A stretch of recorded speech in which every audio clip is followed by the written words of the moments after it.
Section 1. Menavigasi ruang digital. Sebuah panggilan untuk toleransi. Di tengah lautan informasi yang tak bertepi, pernahkah kita berhenti sejenak sebelum jari kita menekan tombol kirim? Era digital 5.0 mendorong kita ke ruang percakapan global yang tak pernah tidur. Sebuah agora modern, tempat jutaan suara bertemu beradu berbenturan. Dunia maya bukan lagi sekadar dunia alternatif.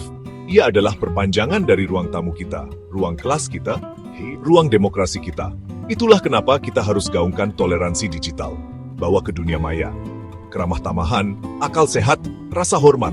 Toleransi digital adalah kemampuan menghargai perbedaan pendapat, keyakinan, latar belakang, di tengah arus informasi yang cepat dan anonim.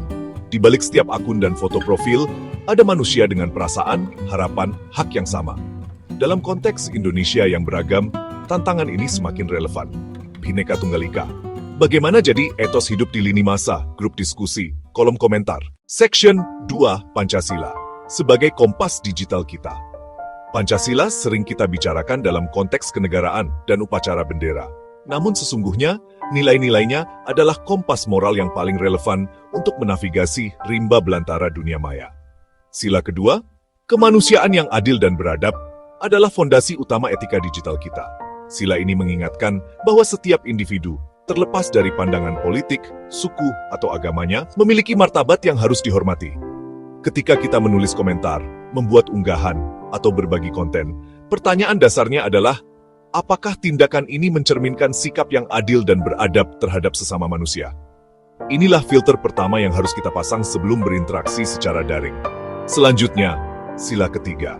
Persatuan Indonesia menjadi pengingat yang kuat di tengah potensi perpecahan yang diciptakan oleh algoritma media sosial.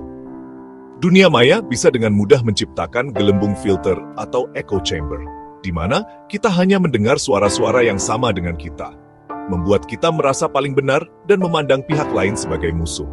Menjunjung tinggi persatuan Indonesia di dunia digital, berarti kita secara sadar berusaha keluar dari gelembung tersebut. Ini berarti kita aktif mencari pemahaman, bukan pembenaran. Membangun jembatan dialog, bukan tembok kebencian. Dan selalu mengutamakan kepentingan bersama di atas ego kelompok. Konstitusi kita, Undang-Undang Dasar 1945, juga memberikan kerangka yang jelas.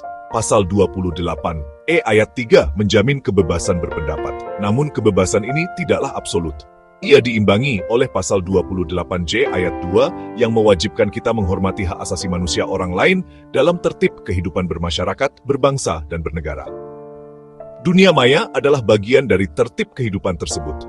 Artinya, hak kita untuk berbicara berhenti di titik di mana ucapan kita mulai merendahkan, mengancam, atau melanggar hak orang lain untuk merasa aman dan dihormati. Kebebasan tanpa tanggung jawab hanyalah anarki digital. Dengan demikian, nilai-nilai luhur bangsa ini bukanlah sekadar teks kuno yang tersimpan di arsip negara. Pancasila dan konstitusi adalah prinsip hidup yang harus diaktualisasikan dalam setiap ketukan jari kita di papan ketik. Sila ketuhanan mengingatkan kita pada pertanggungjawaban moral. Sila kerakyatan mengajarkan kita untuk berdiskusi dengan hikmat. Dan sila keadilan sosial mengajak kita untuk memastikan ruang digital dapat diakses dan bermanfaat bagi semua, bukan hanya segelintir orang. Menjadi warga negara yang baik di era digital berarti menjadi seorang Pancasilais di dunia maya. Nah, begitu. Section 3. Dampak kata di dunia maya. Fakta dan realita. Mari kita berhenti sejenak dari teori dan melihat angka-angka yang berbicara. Fakta pertama, Indonesia adalah salah satu negara dengan pengguna internet paling aktif di dunia. Lebih dari 20 juta orang kini terhubung ke dunia maya. Penetrasi internet lebih dari 78%. Sebagian besar dari kita menghabiskan rata-rata lebih dari 3 jam sehari hanya di media sosial. Angka ini bukan sekadar statistik, ini adalah gambaran sebuah kekuatan kolektif yang dahsyat. Bayangkan, jutaan percakapan terjadi setiap detiknya, menciptakan gelombang opini yang mampu memengaruhi segala hal, tren mode, hasil pemilihan umum. Fakta kedua, bagaimana kita mengonsumsi informasi? Sejumlah besar masyarakat Indonesia kini menjadikan media sosial dan aplikasi pesan instan sebagai sumber berita utama mereka. Ini menciptakan sebuah paradoks. Informasi menyebar lebih cepat dari sebelumnya, namun akurasinya menjadi lebih sulit untuk dipastikan. Sebuah berita bohong atau hoaks yang dibumbui dengan narasi emosional dapat menyebar seperti api dalam hitungan jam, jauh sebelum klarifikasi atau verifikasi dari sumber terpercaya sempat menjangkaunya. Setiap kali kita menekan tombol share tanpa berpikir, kita berpotensi menjadi agen penyebar disinformasi. Fenomena ini melahirkan dampak yang sangat nyata di masyarakat.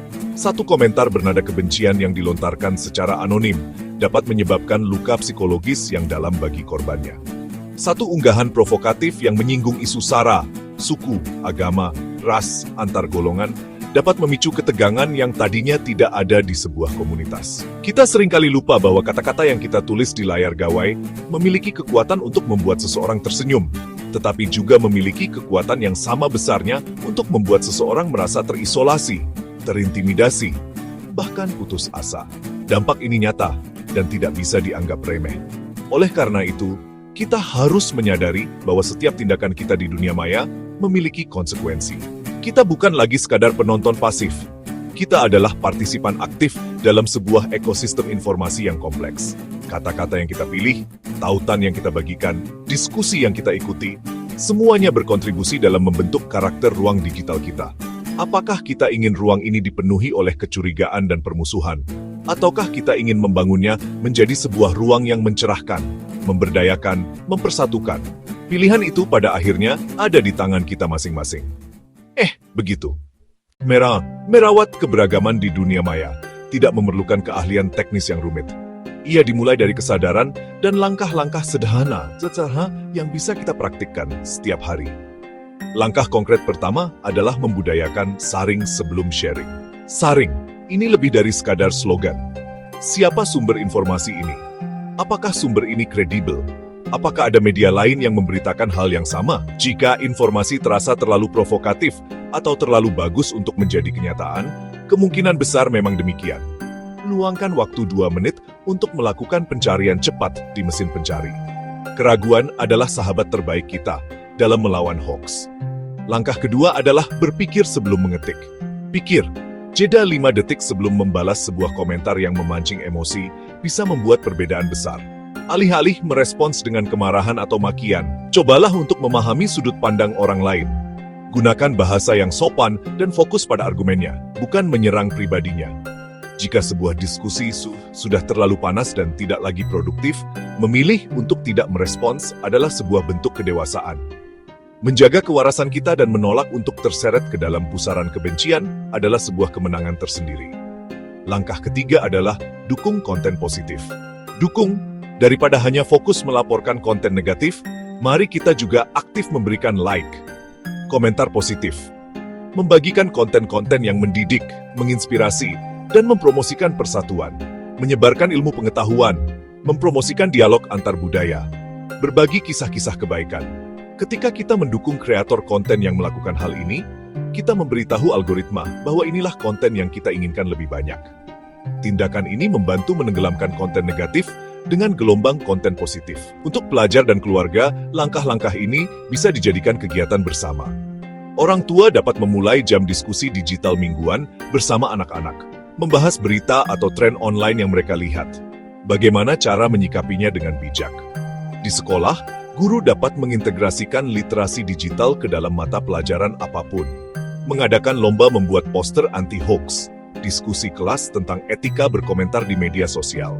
Kegiatan sederhana seperti ini membangun fondasi kecerdasan digital sejak dini, menciptakan generasi yang tidak hanya cakap teknologi, tetapi juga beradab secara digital. Pada akhirnya, toleransi digital bukanlah sebuah tujuan akhir, melainkan sebuah perjalanan kolektif yang tak pernah usai. Ia adalah tanggung jawab yang harus kita pikul bersama sebagai penghuni ruang siber. Pemerintah dan operator platform digital memang memiliki peran krusial. Mereka membuat regulasi dan menyediakan fitur keamanan, seperti verifikasi fakta dan pelaporan konten berbahaya. Namun, secanggih apapun teknologinya, perubahan paling mendasar dan paling langgeng selalu dimulai dari individu. Setiap komentar sopan yang kita tulis, setiap hoax yang kita hentikan penyebarannya, setiap dialog konstruktif yang kita mulai, kita harus membayangkan masa depan digital yang kita inginkan untuk Indonesia. Perbedaan pendapat disambut dengan diskusi yang sehat, bukan caci maki. Anak-anak dapat belajar dan berekspresi tanpa takut menjadi korban perundungan siber. Informasi yang akurat dan mencerahkan lebih mudah ditemukan daripada kebohongan yang memecah belah. Visi ini bukanlah utopia yang mustahil. Ia bisa terwujud jika setiap dari kita berkomitmen menjadi agen perubahan, dimulai dari gawai yang ada di genggaman kita saat ini. Jadikan setiap interaksi online cerminan nilai-nilai luhur bangsa. Kemajuan teknologi tidak harus menggerus kemanusiaan. Kita bisa memanfaatkan teknologi untuk mempererat tali persaudaraan, memperluas wawasan, berkolaborasi untuk menciptakan solusi nyata. Dunia maya adalah milik kita bersama. Kita memiliki kekuatan untuk menjadikannya lebih baik, lebih aman, lebih ramah bagi semua orang. Saya mengajak Anda semua, mari kita mulai hari ini.